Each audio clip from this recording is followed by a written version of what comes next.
বেশি না, আপনি 500 স্টুডেন্ট নেন, কিন্তু এদেরকে একটা বুট ক্যাম্পে নেবেন 6 মাসের জন্য।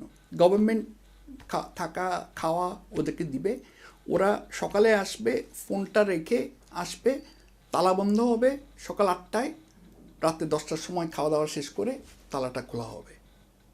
এর ভিতরে ব্রেক ট্রেক সবই হবে। এইটা 6 মাস যদি আপনি করতে পারেন এক্সপার্ট নিয়ে এসে, তাহলে আপনি ওদেরকে আনন্দও দিচ্ছেন। এখানে কিন্তু অনেক ব্যাপার আছে, শুধু পড়ালেখা না, পড়ালেখার ভিতরেও একটা একসাথে কীভাবে কাজ করতে হয়, টিম বিল্ডিং কীভাবে করতে হয়, সেটা কিন্তু একটা বিশাল ব্যাপার।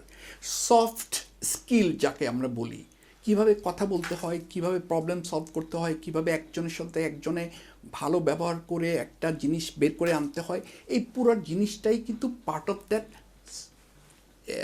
The boot camp. Boot camp শুধু এটা না, আমি ওই একজনকে আনবো, তাকে দেখাবো কেমনে একটা ইলেকট্রিক্যাল সিস্টেম ঠিক করতে হয়, সেটা শুধু একটা ছোট পার্ট। কিন্তু এটার প্রবলেমটা কিভাবে আমি সলভ করব, এই যে পাজলটা কিভাবে আনবো, সেটার একটা স্টাইল আছে।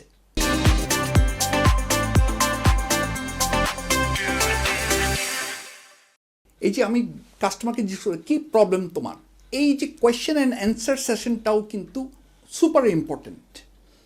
তো এই পুরা বুট ক্যাম্পে আমি কিন্তু এটা অনেক আগে একবার কম্পিউটার সায়েন্সের জন্য জামিল রেজা চৌধুরী স্যারকে দিয়েছিলাম, ব্র্যাকেট উনি যখন প্রিন্সিপাল ভিসি ছিলেন, তখন উনি এটাকে ওনার কারিকুলামে ঢুকাতে চাইছিলেন। আমি বলছি না, কারিকুলামে ঢুকালে হবে না, because it has to B dedicated. তো আমার মতে কারেন্ট গভর্নমেন্ট যদি করতে পারে, আমি জানি যে প্রিভিয়াস গভর্নমেন্ট আইসিটিতে এটা করতে চেষ্টা করেছিল, আনফর্চুনেটলি আমি আজকে বলতে বাধ্য, কেউ কিছু শেখেনি, কারণ ওদের কোনো ডেডিকেশন ছিল না। যেই সব কোম্পানিকে কাজ দেওয়া হয়েছে তারা এডুকেশনের জানে না। আর আমি বলবো না যে শুধু আমাকে দরকার, বললাম তো সফট স্কিলের জন্য সফট স্কিলের রিসোর্স দরকার। হ্যাঁ, যে এই যে একসাথে কাজ করার বা পাজলটা পুট টুগেদার করার মতো ওই স্কিলটা দরকার। তো এখানে অনেক ধরনের স্কিল নিয়ে 6 মাসের জন্য ওদেরকে ওই boot camp, like army, left right থেকে শুরু করে ওরা কিভাবে ওদের জুতা পালিশ করবে, সব কিছু ওখানে শেখানো হবে।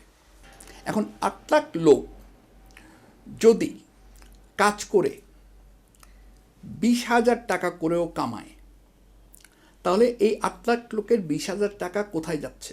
ইকোনমিতে। তাহলে এখন সেই 8 লাখ লোকের 20,000 টাকা করে যাচ্ছে না, 0 টাকা করে যাচ্ছে। ইনফ্যাক্ট ওরা বড় করতেছে হয়তো, বা বাবা মারটা খাচ্ছে।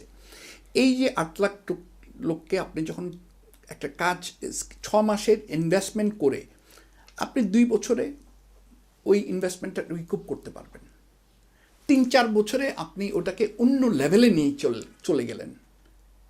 এবং এই স্কিল রিসোর্স শুধু আমেরিকার জন্য না, মিডল ইস্টেও তারা যে ঝাড়ুদার করবে না, তারা ওই স্কিল রিসোর্সে কাজ করবে, যার ফলে আপনার ফরেন এক্সচেঞ্জও আসবে অনেক বেশি, ফরেন কারেন্সি আসবে অনেক বেশি। তাহলে আপনি যদি দেখেন কস্ট বেনিফিট, এটা কস্টলি, নো ডাউট।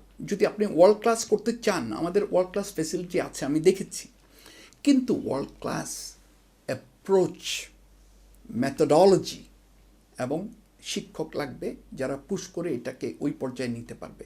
এখানে আপনি 500 জন নিলে হয়তোবা 300 জন টিকবে, আর 200 জন ওই ফোনের ইউজ করার জন্য তারা হয়তোবা এটা করতে পারবে না। হ্যাঁ, তো আমাদের দরকার হচ্ছে ক্রিম, যারা কাজ করতে চায়। হ্যাঁ, যারা করতে পারে না, ঠিক আছে, তাদেরকে হয়তো আমরা ওয়েল্ডিং শেখাবো, কিংবা আমরা তাদেরকে ওয়ারিং কিভাবে করতে হয় প্রপারলি সেটা শেখাবো। কাজের কিন্তু অনেক রকম কাজ আছে, কিন্তু সেই ইনভেস্টমেন্টটা আমাদের করা দরকার। আমি মনে করি আমাদের বিদেশি অনেক সংস্থা আছে যারা এটার জন্য ইনভেস্ট করেছে আগে, আমি জানি ভালো করে যে আইসিটিতে, কিন্তু প্রজেক্টগুলো দেওয়া হয়েছিল কমপ্লিটলি যেসব কোম্পানিকে, তারা কিছুই জানতো না। তো সেটা করতে আমাদের করা দরকার, আমাদের দেশকে অন্য পর্যায়ে নিয়ে যাবে।